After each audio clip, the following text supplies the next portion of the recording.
you. Yeah.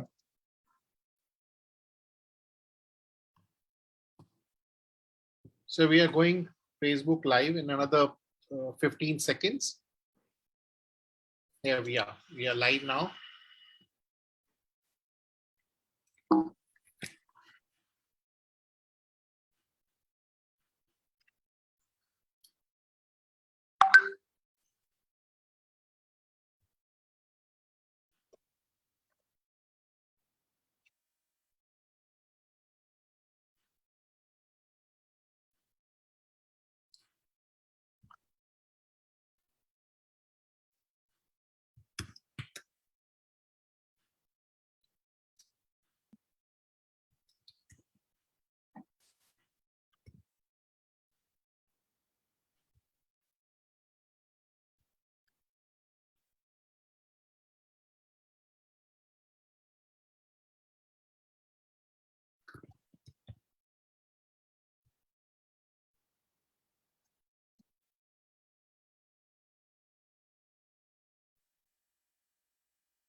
A very good evening to one and all who have joined us today.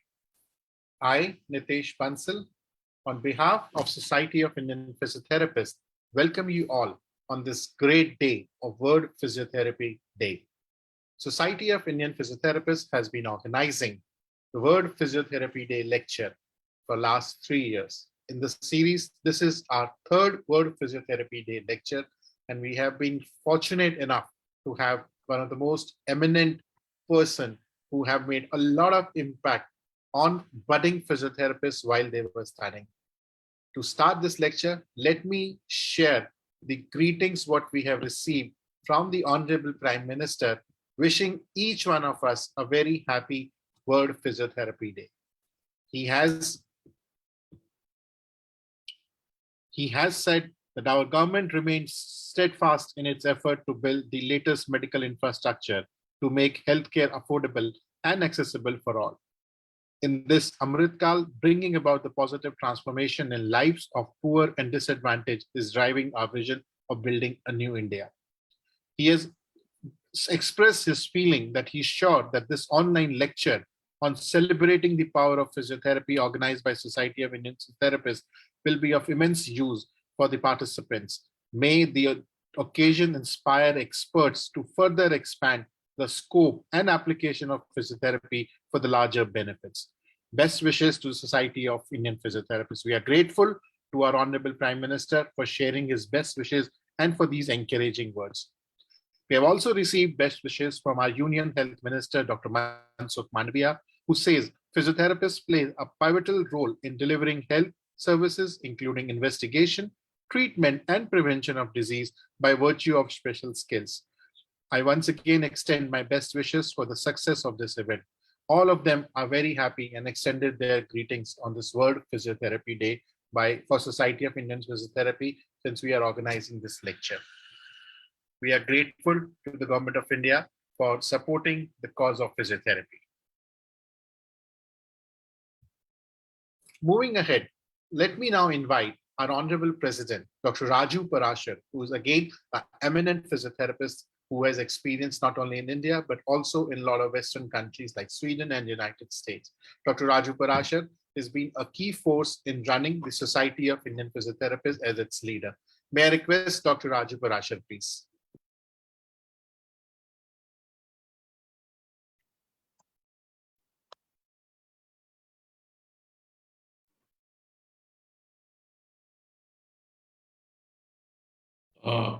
Thank you, Nitesh. And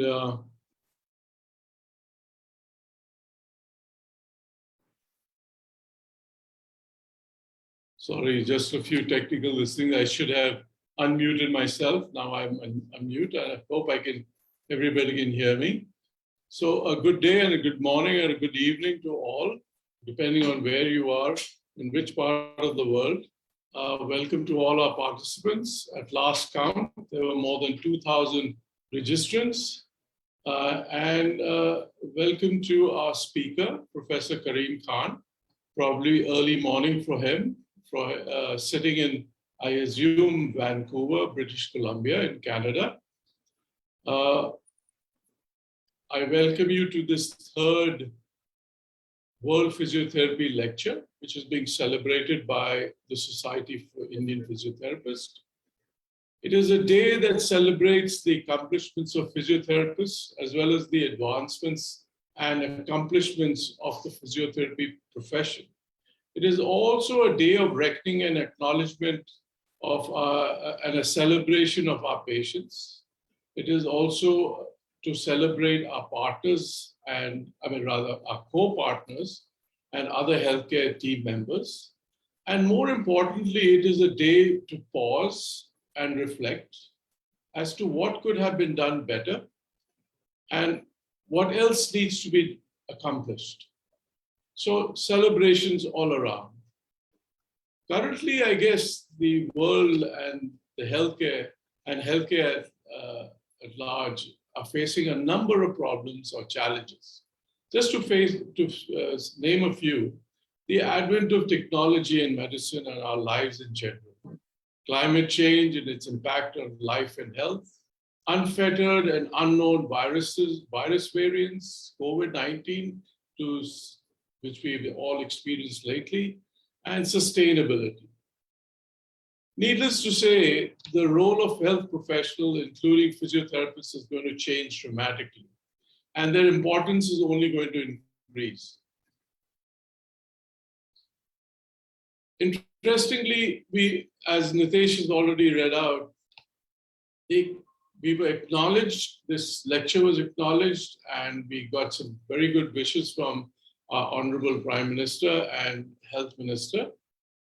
And more importantly, our speaker today has worked extensively in the area of musculoskeletal health and thus knows the importance of physiotherapy.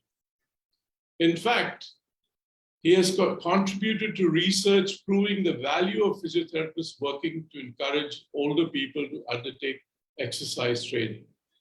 And thus, I think that is why he chose today's topic, celebrating the power of physiotherapy. So enough of that, let me just introduce our speaker.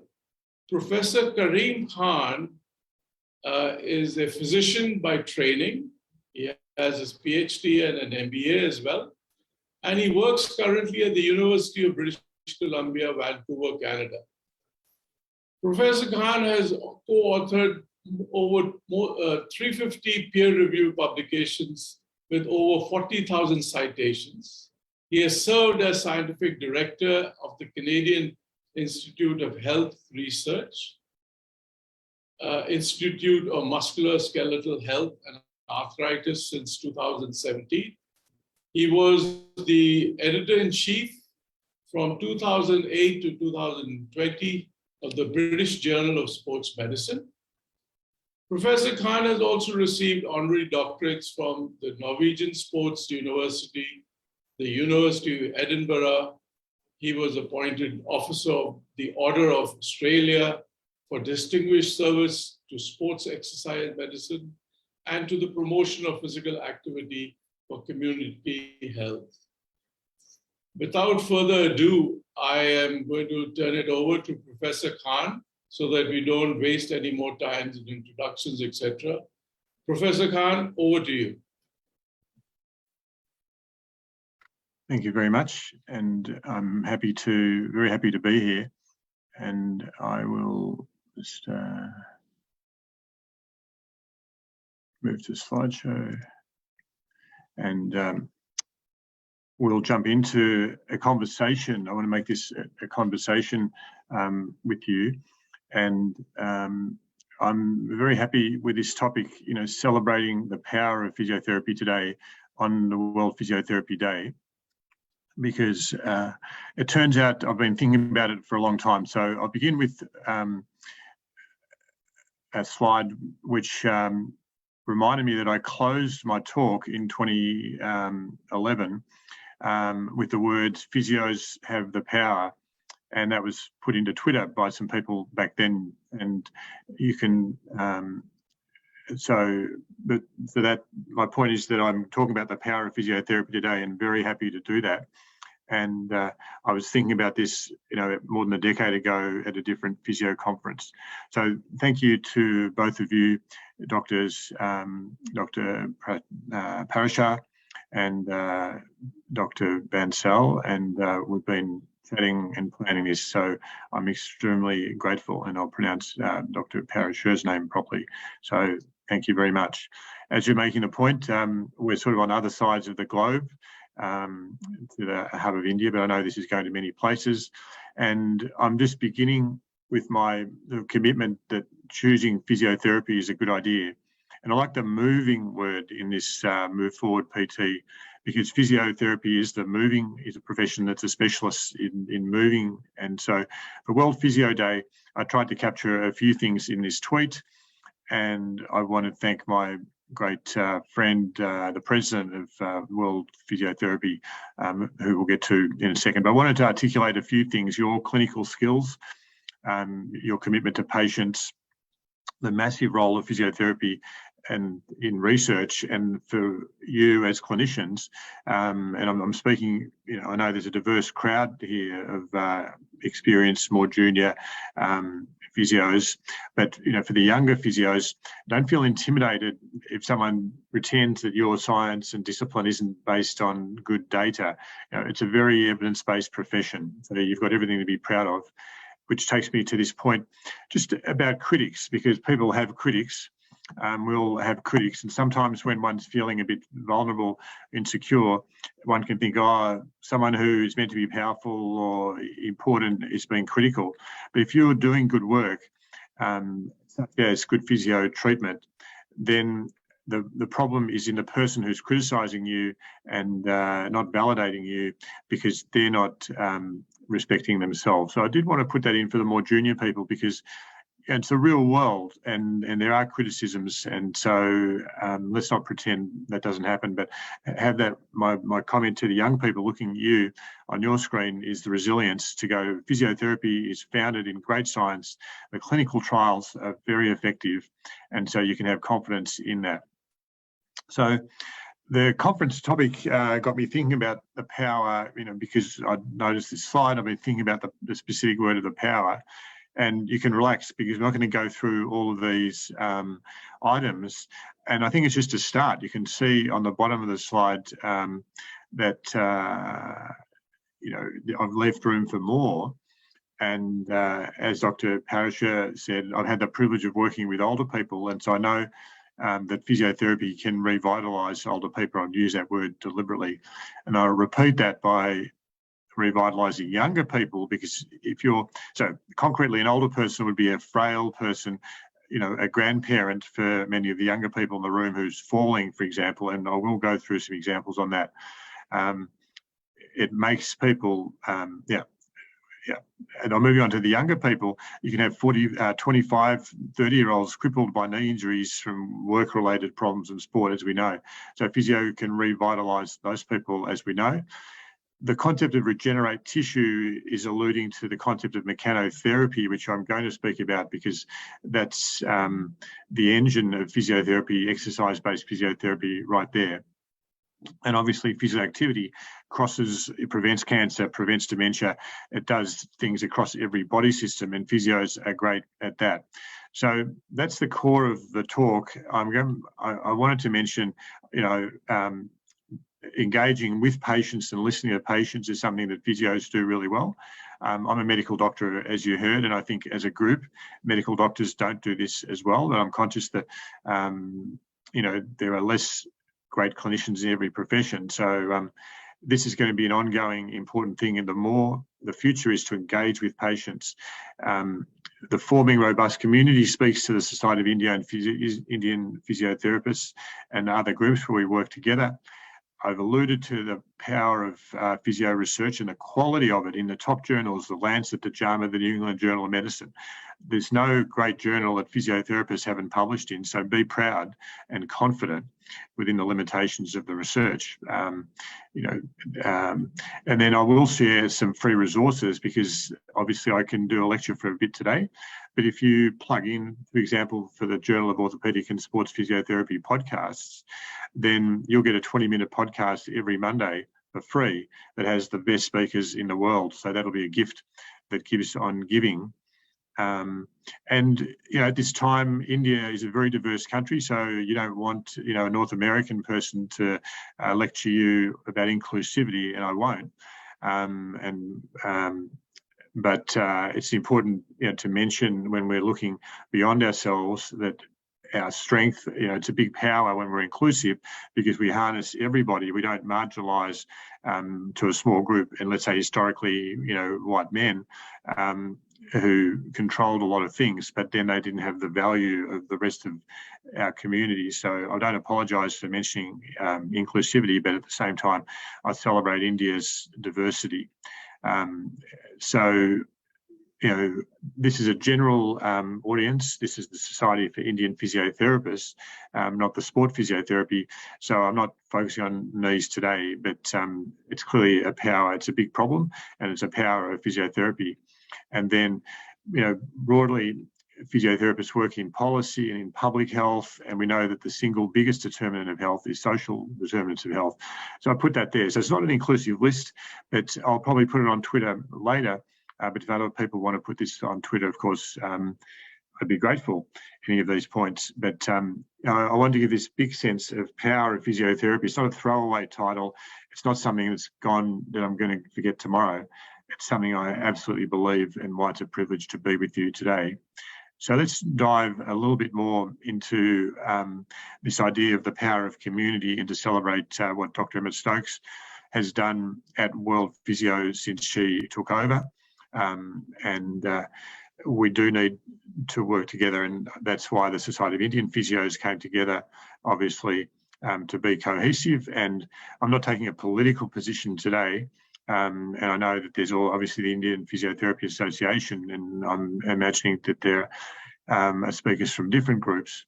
And I think we can, when we're in different tribes, as it were, we can celebrate what each group brings to the table. So it's very reasonable for a group, if they're frustrated and thinking that there's not value for their community in education, not enough clinical meetings, not enough work being done, to volunteer and do the sort of work that Dr. Bansal and Dr. Parashar have done since 2015 to add value for people who choose to be in that group. So it doesn't have to be combative or divisive, and we see that word that's used in America right now, the divisive nature of things.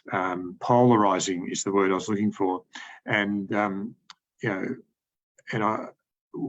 we don't need to do that. We can discuss differences. We can have complementary groups achieving goals, which is ultimately for us the best outcome for the patient. So the power of community is one I wanted to absolutely list today, as we talk about the power of physiotherapy. And then really congratulations on your planned conference for 2023 at Brukner. And for those who don't know, I have had the pleasure of being in India one time, in Goa for the physiotherapy conference organised by Dr. Bansal, and I had a great opportunity to meet students there and other colleagues. So I'm grateful for that. And as someone who lived in Australia, the cricket is not far from my mind, and probably more important for some people in this audience, I was carried off the field in a good way, cheered off the field as a cricket batsman, which to many will be way more important than any contributions in health. So a little side joke about my background in Australia before I married a Canadian. World Physio Congress next year, a great celebration and a great history. So congratulations to the Society, of course. Let's move on to the power of exercise. And this is a video you can find called Resistance Training for Older Adults, which has been very popularly viewed. And some data for some minutes, a couple of data sections before we, on physical activity and then on tendon. So let me walk you through this slide where this is all-cause mortality. Okay, so this is the risk of death. And one is on the left-hand side, the y-axis, the relative risk means that you're at the regular risk of dying of someone of your age and your environment.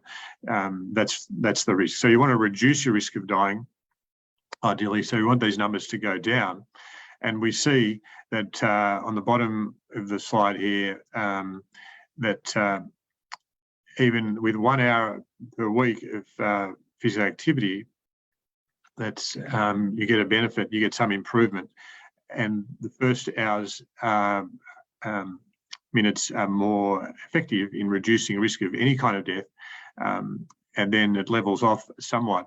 But if it's only the total bar here is basically if you can do 22 minutes of walking a day, which is the guideline, which works out to this area here, you're reducing your risk of death by about 30%. I'm not sure if you can see the cursor, so I'm going to go with the green dot. So that's just with 20 minutes of walking a day, you can reduce your risk by about 30%. Imagine if there was a medicine that reduces the risk of death by 30%. And then if you're in a privileged position, we know that activity, isn't easy for everyone to access because of burdens of work and family and other limitations. But you can reduce it up to 50%, for people who can exercise, a day, 1 hour a day. And this brings back to physiotherapists, because you're the ones that can help people and promote people to exercise, even if they're coming in for back pain, or if they're coming in with cardiac rehabilitation, or with cardiorespiratory conditions with the COVID we just heard about. So I'm a physiotherapist here. Obviously, that's why I chose this as a topic and an opening topic, that to underscore the value of physical activity, which physios are better at prescribing, I'll confidently say, than most, if not any, health profession.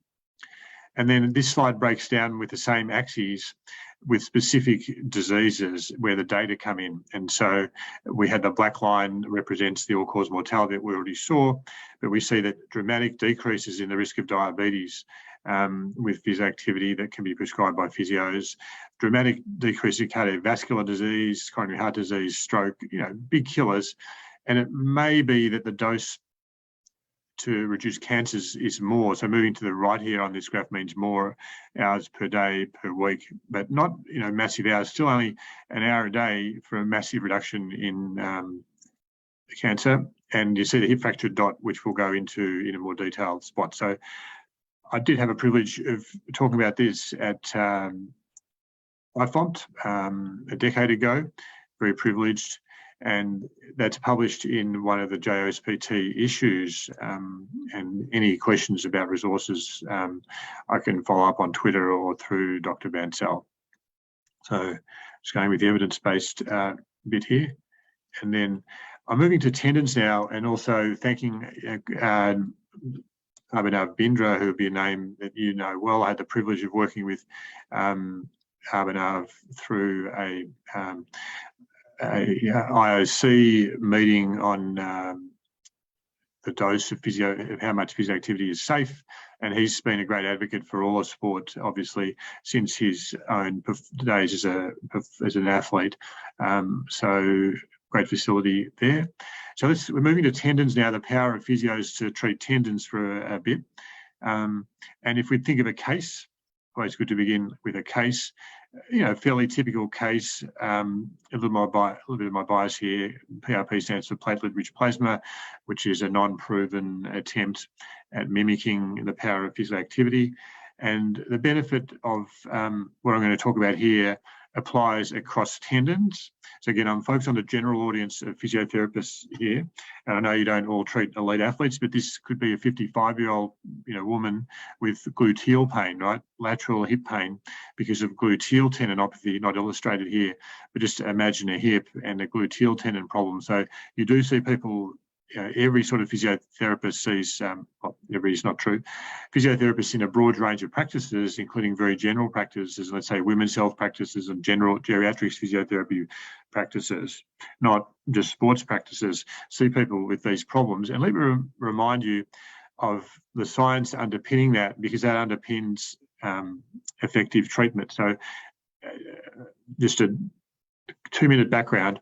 During my PhD, I collected tissue samples with the help of surgeons. So I went into the surgery where patients were getting patellar tendon surgery done for chronic patellar tendon pain.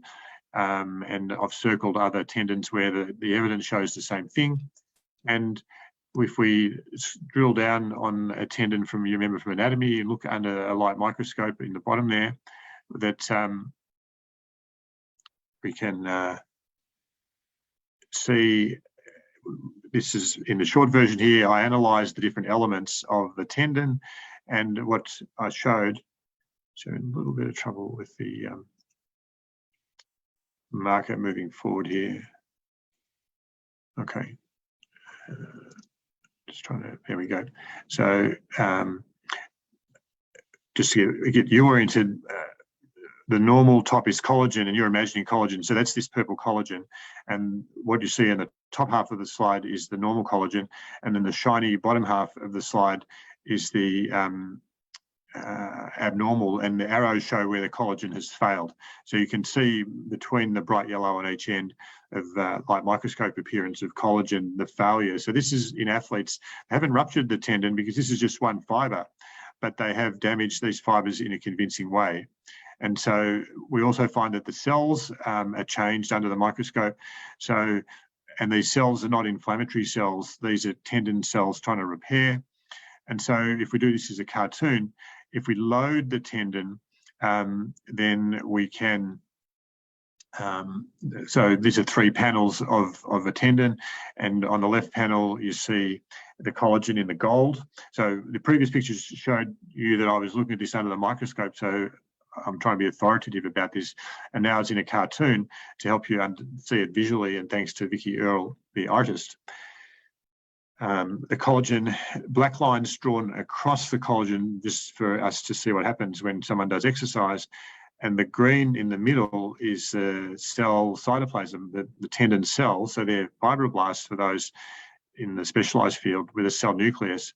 And when someone does exercise, in the second panel, you see the movement, that there's a physical stimulus to the cell nucleus, and you see a squishing to the cell nucleus. So this is for to give you the confidence that patients, when you're giving exercise as a prescription for a tendon problem, that there's a direct stimulus to the cell to repair. And you might think, well, so again, for this broad audience, are there a ton of cells in tendons? Because in our undergraduate teaching under the microscope, we only saw the occasional nucleus. But actually, if we focus down and remove the collagen, so we remove all this collagen, remove all the golden, imagine in an imaginary way or with a special remover, we're left looking at not just one cell, but many, many cells. So all these green fibers connecting, green connections with each other are all different cells, and each one has one nucleus. So in fact, a tendon is made up of many, many intersecting cells, which we tend to forget because of our, I'm going to say obsession, and mine historically too, with the collagen. And it's the cells that do the healing. So then we move to this slide on the right, where we focus down into the nucleus of one cell. So bear with me here, this is reasonably detailed, and we go back up to the macro, but this gave me as a clinician such great confidence in prescribing exercise that I'm going to ask you to bear with me on this mechanotherapy explanation.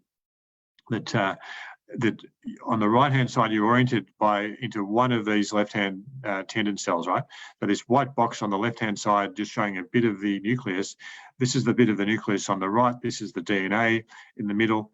These are integrins, which we'll look at in detail. This is the cell cytoplasm, the dark brown on the outside. So these cells are designed to accept loading. They have fantastic features that are effectively receptors for loading. And what I want to get to in a minute is on mechanotherapy is that when you load with exercise, they will get better. So in interest of time, I will guide, I will go into a bit more detail, but this is all explained in one paper that's been very popular among physiotherapists. And you can see that it's targeted to physiotherapists in 2008.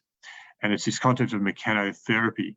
And there's not a lot of time in the courses for this sort of explanation. So if your physio course, didn't focus on mechanotherapy, then you can Google it by just using the words mechanotherapy and sport. So mechanotherapy and sport, and this will come up very carefully, very rapidly. So if we just walk through a person exercising like a video, a bit with artwork. Here's the damaged Achilles tendon. This is the normal side on the left. This is all the damage of the tendon on the right. And then, as you saw, as the person does a heel drop, if we look at that line, there's a physical movement of the cell. And so that gives you great confidence that when you're prescribing exercise, it makes a difference, and we'll show you what sort of difference it makes shortly. I promised I was going to pepper in some resources, and so we talked about mechanotherapy and sport for that paper. Many of you will know about Aspetar, especially those in the sports physio will know about Aspetar.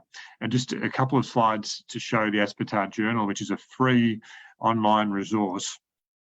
So if you just Google Aspetar journal, there's a fantastic library of beautifully designed, high production quality, what was a physical journal back in the 2010s, and is now a brilliant online resource with fantastic speakers all around the world. So I do encourage you to look at that in addition to what I've already shared.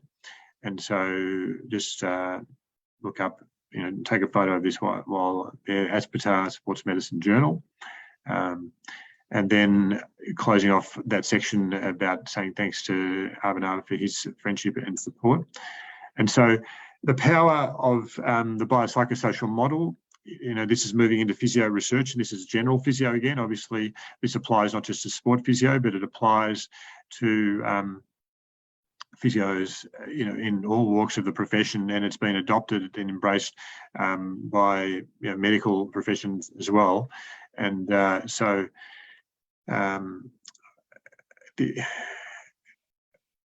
idea of the biological, but then patients' impression and understanding and knowledge about pain as well, the psycho, and then their social environment clearly has a big effect on treatment. So that's the power of physio research. And then the new pain science, physios have led pain science and explain pain. Again, free resources on the Explain Pain websites. Credit to David Butler before Lorimer Mosley and a whole generation, Tasha Sant. And if I get into the names, there'll be too many. Dr. Martin Hoag from Denmark have really revolutionised pain. So I think for the physios on this platform who graduated, before 2010. If you haven't had a chance to sort of look at the power of physio advances in pain science, I'd encourage you to do that. And it's a great resource. And so this is the picture I was looking for with the biopsychosocial model, where it's not, the purpose of this slide isn't to make the point that it's the same, equal biopsychosocial. So me, in my pain, that it might be, particularly psychological. It might be the big burden for me that I might be really worried that I can't do my exercise, I can't go for a run or go for a bike ride. So that may be a bigger deal for me than for some. The size of the circles is the relevant point there. Whereas, in someone else, it might be the social context. And speaking to the clinicians, think about these things when you're treating a patient, going, well, how much of this is the issue? And none of this is to say this thing's in people's heads. Like when we say psychological, it's to deal with their anxiety.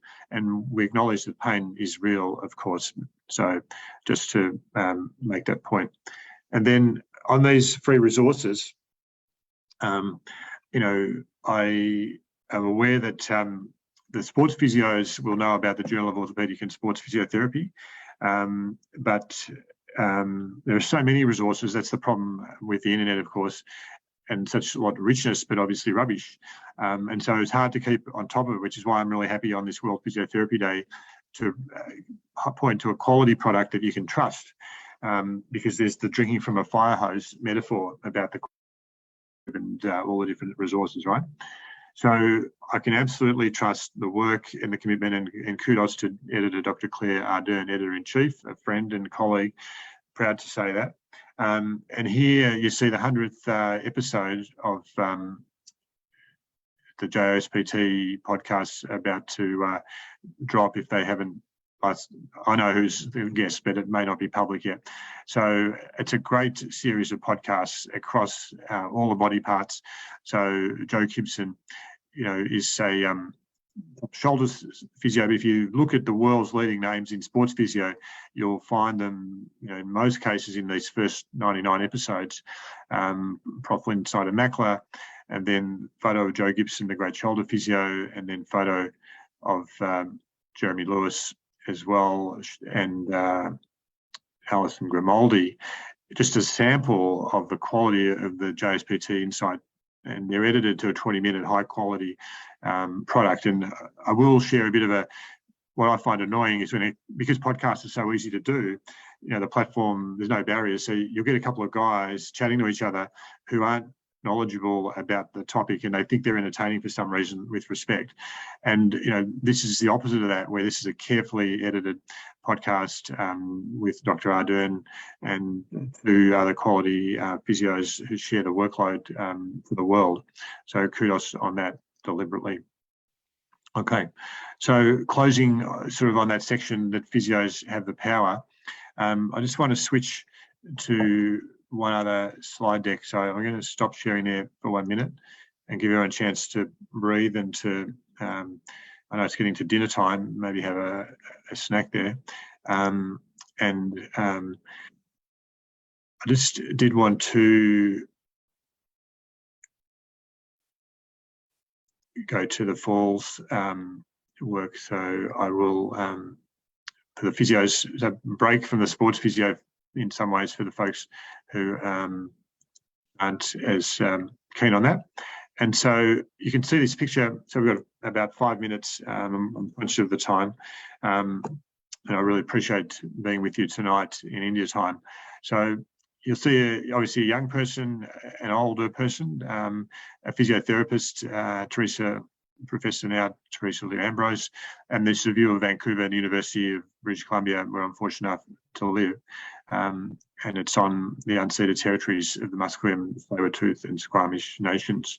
So I will, in what seems like another life, worked with my wife, Heather McKay, a professor, and great bone health colleagues to work on this work that Dr. Parashar alluded to, on bone and falls and exercise in older people. I'm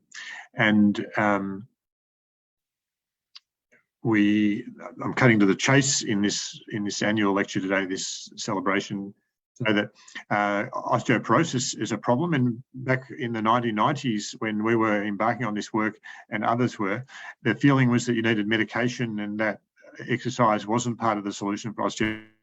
But credit to Heather McKay and others, Don Bailey, her work showed that kids can gain bone strength in minutes per day, and that we can prevent falls. So just a couple of detailed slides on that. Here's an example of jumps. And just literally 10 jumps 3 times a day. This was done in the school. So before a class and after a class, just 10 jumps led to tremendous differences in bone density. So on the left, we have scans from bone density scanner, a DEXA scanner, and on the y-axis, we have percent change. And so we're looking for an increase in this particular case because the pink is an increase in the intervention group. And in girls, and just pre-pubertal, about age 10 to 12, and boys, pre-pubertal, the girls' example is the femoral neck bone mineral content, and the boys' total body bone mineral content. You see these significant percentage improvements in bone density at an age when people didn't think about preventing osteoporosis, and physiotherapists can provide exercise like this, of course. And when you extrapolate from a 10% increase in bone mineral density, what does that mean in real life? That can reflect a 50% reduction in risk in older age, from the great Steve Cummings from University of California, San Francisco. And as part of my own PhD back in the 1990s, we showed that ballet dancers with an average age of 50 had received benefit from physical activity during childhood.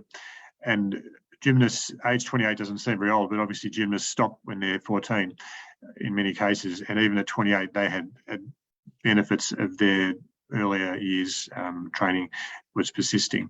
So then if we move to the older end of the spectrum, and again, respecting that this person isn't super old, as I in my low 60s, but if we think of frailty, which is clearly prevalent in all countries, and with the baby boomers becoming older, and India's a young country, I know, but in many countries, the older people are more than half the population.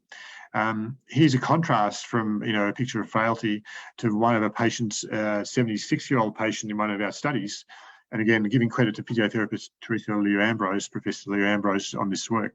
And there, because Professor Liu-Ambrose, the physiotherapist, invited people who were 75 to 85 years into, and again, to cut to the chase, resistance training, agility training, so focusing with the resistance training in the weight rooms with Kaiser equipment. You can see just 2 times a week. Not everyone can access this sort of thing, of course, but many people can. And to know that in a couple of visits, in half a year, there are these dramatic improvements. We'll get to the data in a second, but obviously the agility group had fun doing things like kicking balls, chasing balls, moving from side to side. We were nervous about them falling, and so they wore hip protectors, and we're just being silly here for the control group.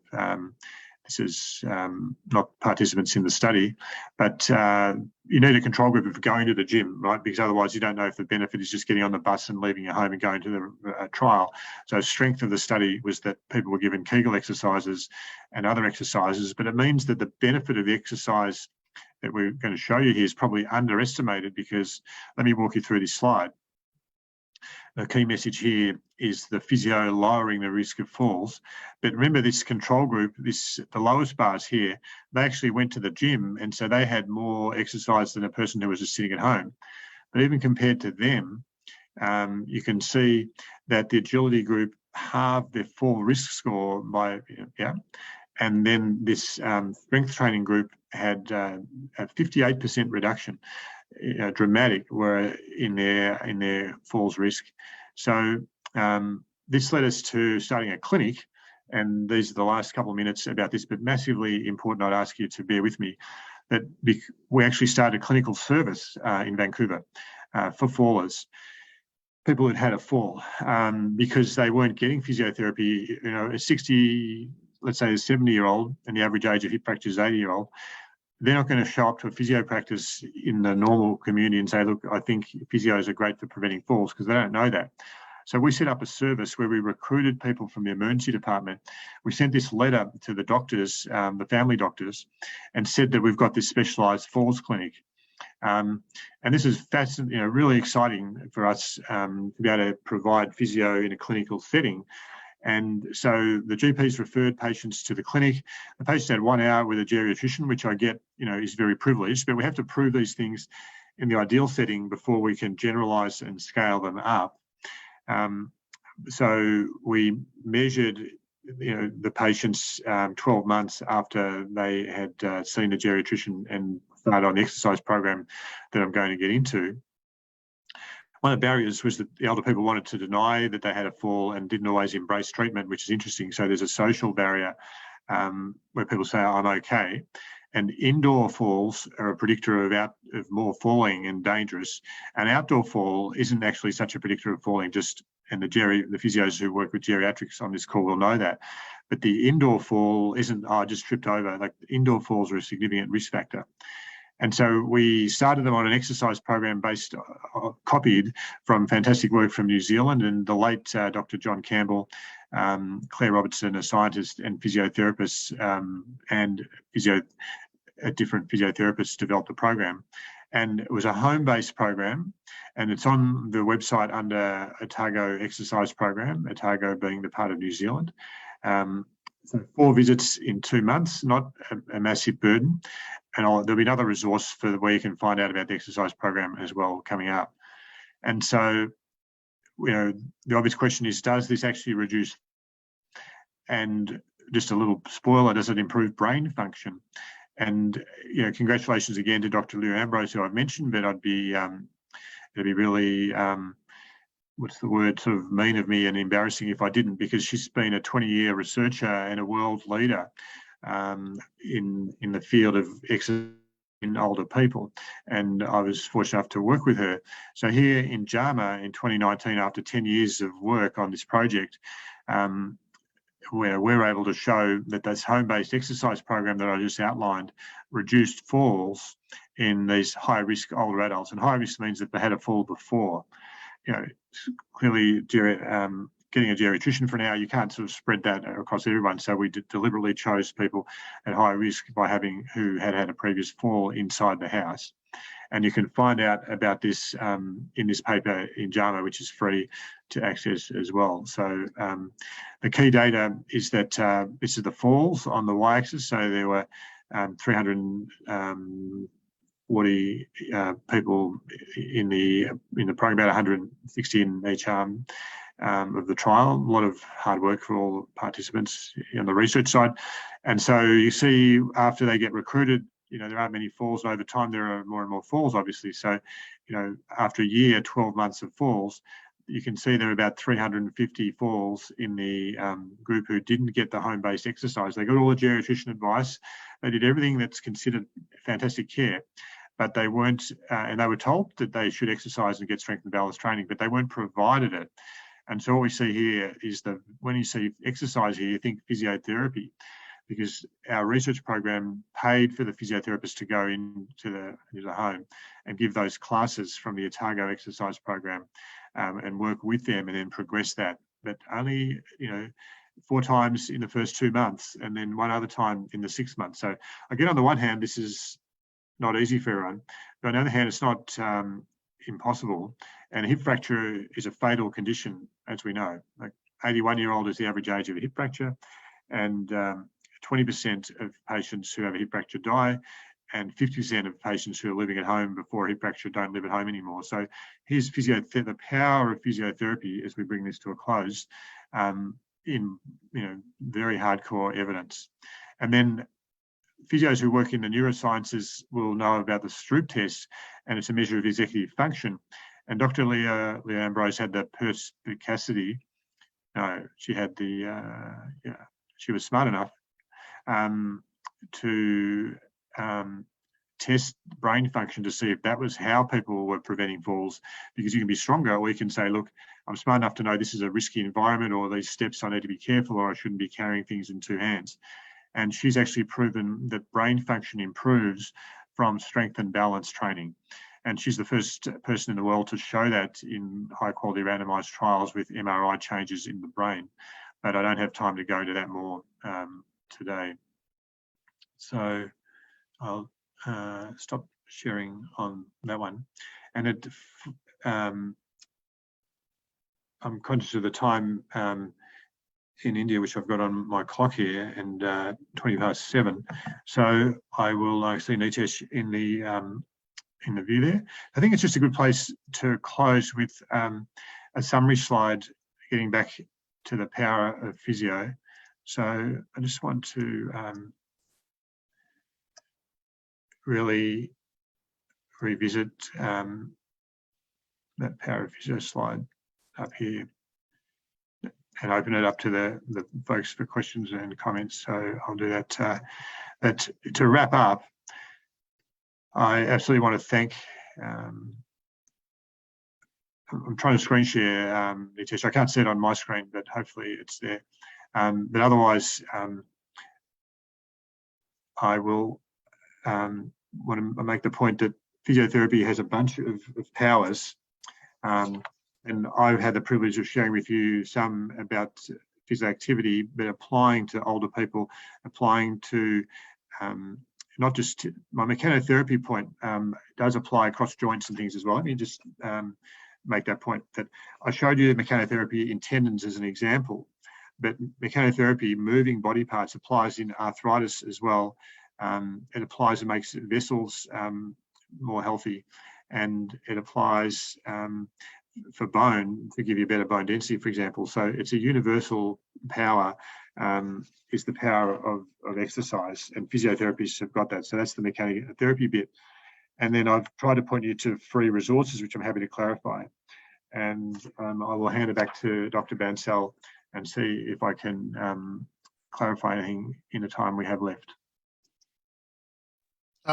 Thank you, Dr. Khan. We still have about 10 minutes, so we can utilize it for our discussion here.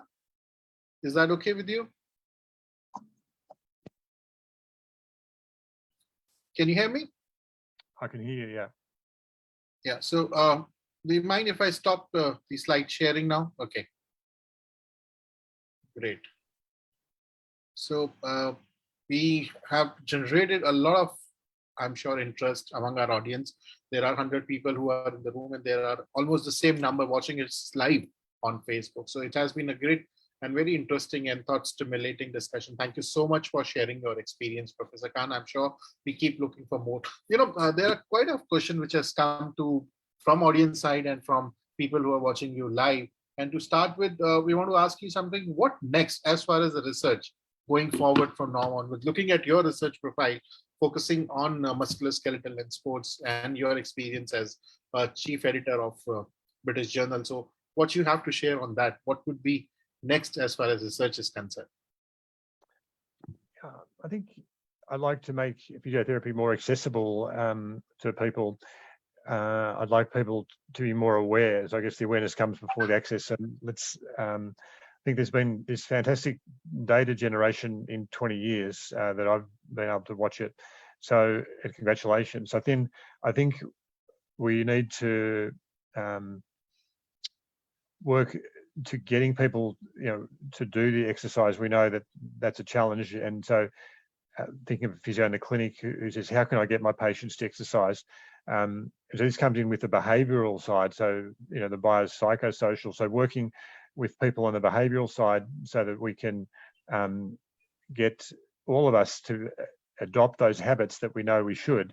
And we know we're maybe okay on some of them, but not so great on others. So I think for physios, I'd be saying, read about and think about how you can get behaviour adopted, how you can be better at inspiring patients, how you can get rid of some barriers for them, and obviously working with them to customise how they do exercise. Not everyone has access to a gym, but someone might be able to do certain things, get them to do things they like, of course, physical activity. So I think this idea of thinking that we don't need a new discovery. New medicines would be great for, of course, things that are killing people, but we're just not benefiting from all the power that we have with exercise already. And so I'd say the research to help people adopt better, and then to simplify where we've developed a complicated program and it works, then it's like, what's the key element? If you can do this in 5 minutes, will that give you most of the benefit? That's where I would suggest it's heading, Dr. Bansal. That's great. And we have Dr. Raju Parashar also here who wanted to, ask you something. Sir, maybe I request you if you can switch on your camera and come on the screen. There is he's. Great talk. Thanks, Karim. That was excellent. I really appreciate the details that you went in and out, the micro and the macro. Thank you very much. So, Karim, if I may ask you on two aspects, my questions are twofold. One is the work that you've done on the effect of activity and exercise on cognition and in dementia patients. And I think that you have tried to categorize the amount of time or the amount of activity that actually benefits cognition. And if you could embellish or talk a little bit about that, have you found anything? Have you found a prescription which will help these? And how much do we expect that they would improve? I mean, patients with dementia. The second question is a little different, and it says that you've done a lot of work in tendons. Have you done any work on loading and or exercise and activity on the cartilage health, or whether there's improvement in cartilage destruction? Thanks for both of those opportunities. So on the dose with exercise for brain function, my key sort of practical message is to try to do half an hour a day, 22 minutes to half an hour, and walking is okay. So interestingly, the data suggests that work-related physical activity doesn't help in the data, but that could be a bias, of course. But to be confident, try to do 22 to 30 minutes of physical activity for brain function, to maintain brain function, and then another half hour after that would be great.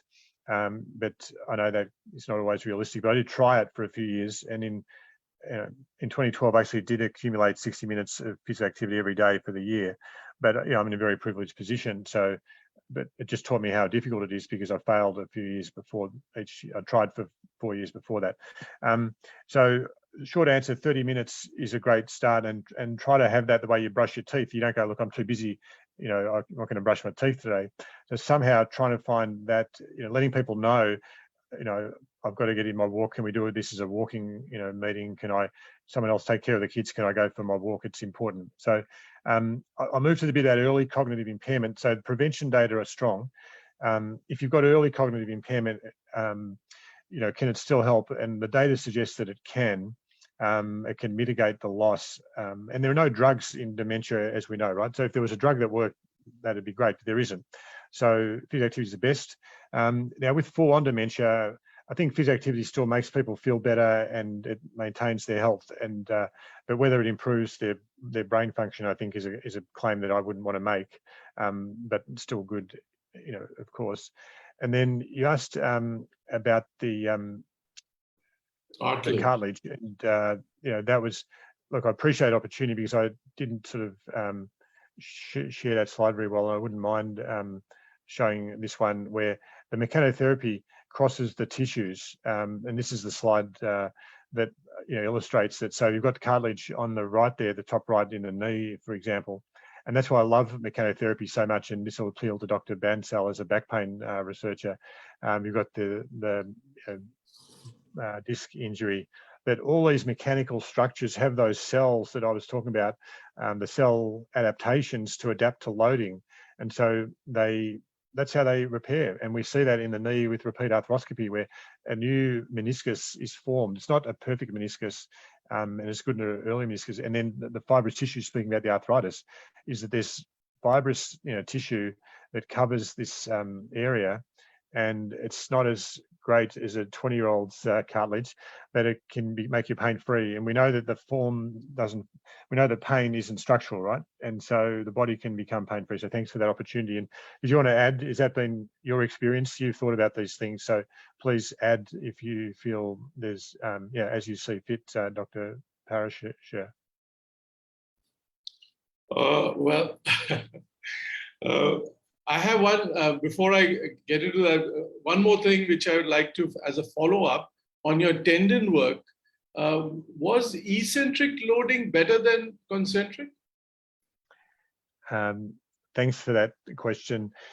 It's a great question in the field, and those that aren't in the field, but the eccentric are the drops. So with Achilles, it's a healed drop.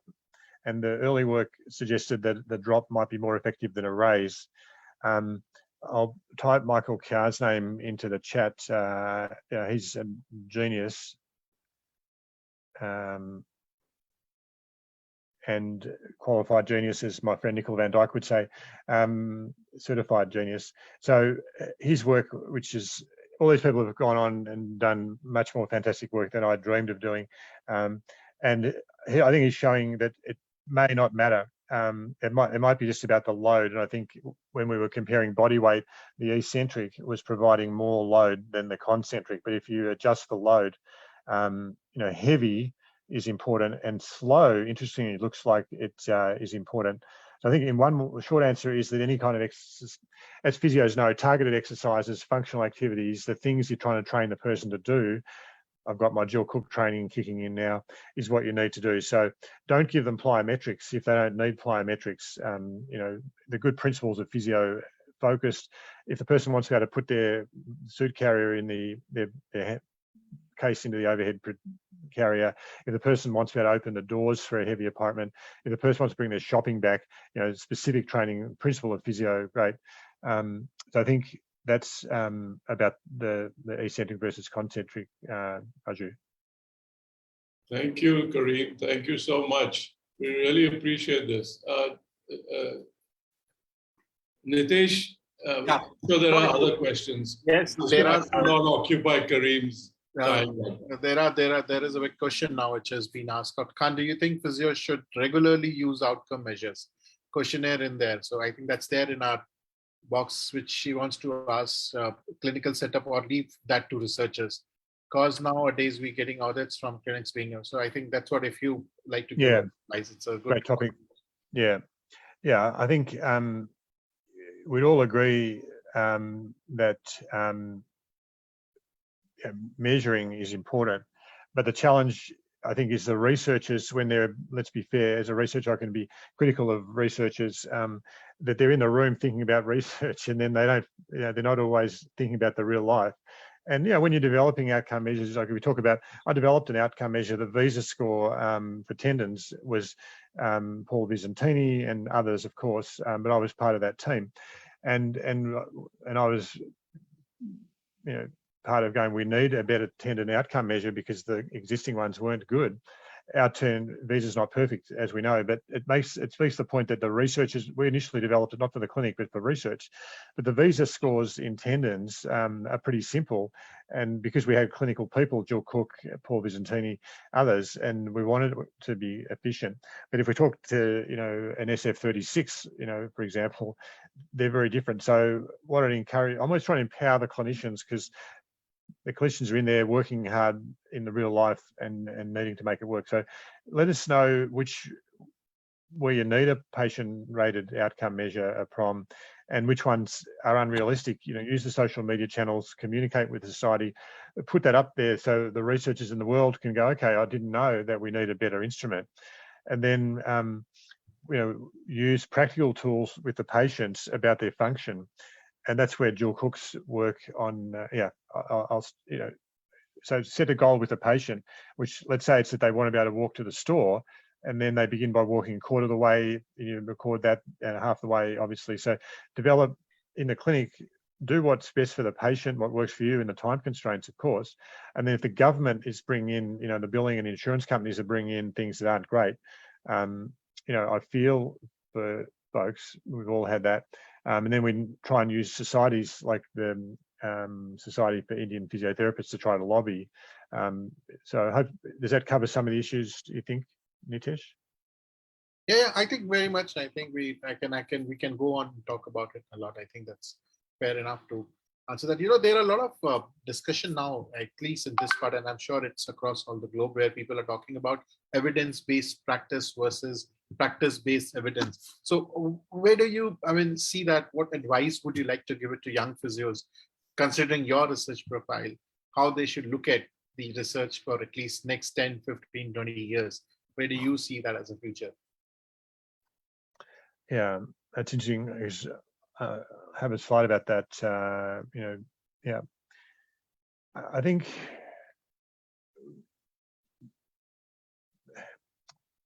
there's as much, people like to polarize, don't they, and sort of put extremes. And anchors are helpful. Ends of an anchor is 0, 10. We need that to know where we're going to put like a 6 or a 7 if we're going to put that. So, the answer's both, as you know well, and again, conscious of speaking to many experienced physios on this call, where I think they're going, well, I know what the evidence is, and then I apply it and I customize it to my patient. And so then I'm turning the evidence into practice. And I think, what I fear is when some professor sort of tries to tell you how to do something as if that's the only way. And the research doesn't test in every setting and and customize. I think the great physios I've had the privilege of working with, they're definitely evidence-based in their practice, but they're patient focused. So I'd like to empower physios who are listening not to feel sort of insecure or threatened by someone who's selling some new thing, going, this is the only way to do it, and you're wrong. Like, your patients, but I think that's where keeping your own records and following up with patients where you can could be great. Asking them if you could follow them up with your methods, but the billing system doesn't promote follow-up outside of regular clinic practice. So I've been in the clinic, as folks know. I get the clinical challenges. So I'd say be confident in the clinic, listen to the patient, and trust your instincts, especially as you've had a few more years. Trust your older, experienced colleagues who you talk to, if you're not sure and if the evidence isn't there. So no substitute for clinical acumen. Great. I think that makes what works best on the patient is the key. The last question, Professor Karim, before we thank you for joining us today, what would be your advice to young physiotherapists who's getting now or have been in this profession for the last 2 years? What would be your advice to them? Yeah, happy to be the old guy, to share to my younger self. And just back to Perseus's point in the chat, about evidence. Some people are going to ignore the evidence and do what they want to do. I'm going to use a doctor example where a surgeon might do an operation when the evidence isn't there and they haven't given the patient long enough and they haven't given enough rehab, but they just want to do the operation. And, they have financial benefits for doing that in some cases, right? So I'm thinking of my doctor and surgeon friends and saying this to them. Mark Hutchinson could be listening because he doesn't do that. But there are some, people who do, what we would consider, what a peer of 100 people would consider suboptimal practice, and we can't stop them, Persis. And so I don't lose any sleep about them. And I don't try and educate them not to use PRP, for example, and not to do unnecessary surgery. And so it's like, yeah. I think the people who are trying, and they're trying to read the evidence and follow podcasts and be up to date, and then trying to apply, that evidence best they can with that patient. That's great, and I endorse that. So I'll move to the tips. Tip. I think the great physio to be with. They work really hard for a start. Like, none of them worked, 8 to 4-ish, that much. And, working means reading and listening to podcasts now and watching videos and just upskilling, volunteering with teams and settings, things like that. So if you want to be great, if we think of the great Indian cricket players, they didn't just spend the basic time, right? So it's the 10,000 hours in some ways. So you're doing that already. Then trying to be, having said that, not wasting your time. So a quality podcast like the JRSPT podcast, those 20 minutes, versus a rubbish podcast or a rubbish, YouTube thing. And I know it can be hard, but I think being really mindful of how you spend your time. So then trying to get in to the clinics in the community where people are doing good work And that's the challenge, right? So if you want to go to Nitesh or Raju to get tips, they're busy. But then think about what you can add for a clinician you might be offering to help. So if you've got expertise in hockey, being a physio for hockey, then working with the hockey team and saying, if you're young, going, I'll volunteer for this hockey team. And then you'll learn, with the hockey coaches, and you'll learn with the athletes. So learning for sports folks in the sporting context, but they're not volunteering for 100 years in that setting. Like, as you get more skilled, then leveraging and looking to do where, you don't want to be taken advantage of either. So there are a couple of thoughts: strategic volunteering, connecting with your network and trying to build a network, which isn't always easy, but being proactive, trying to build your network in ways that you can, which is beyond the scope of this talk, but acknowledging that it's people with privilege have a network automatically. Yeah, doing that, so then you can be learning all the time, I guess, and that's what we hear about, lifelong learners in different formats, not just formal learning, but from all the resources that are available now and from other colleagues. Nitesh, thank you. Great. I think that's a great advice, not only for the young physiotherapists, but I think I myself will be a great beneficial of that, being a lifelong learner and building a great network and then cash on that network. Thank you so much, Professor Karim Khan. It's an absolute delight and a pleasure to listening to you and having you with us to celebrate the third World Physiotherapy Day lecture. And what more best can we also just now have a tweet shared by the Honorable Prime Minister, where he has applauded the efforts of physiotherapy. And if you allow, I can read. Today, on the World PT Day, I laud the efforts of all physiotherapists who play a key role in safeguarding the health of people. We will keep making the efforts to popularize and further modernize physiotherapy. He has reinstated his commitment towards promoting the physiotherapists in particular. So thank you so much. What a great day to celebrate this World Physiotherapy Day. And we all, on the behalf of Indian physiotherapists, members of Society of Indian Physiotherapists, look forward to have you in India once again soon in one of our annual conference, as we discussed earlier. And thanks for connecting us I'd love to be with you. And the researchers around the world. Thank you so very much. Thank you very much. I'll leave you to your evening. Good evening to everyone on the call. Thank you so much. Bye-bye. Thank you. And before we leave, I just request each one of you to kindly share the feedback which is there on your screen so that we can improve and plan our future activities. So until we meet next, thank you so much. Have a great evening and a very happy World Physiotherapy Day to each one of you. Thank you.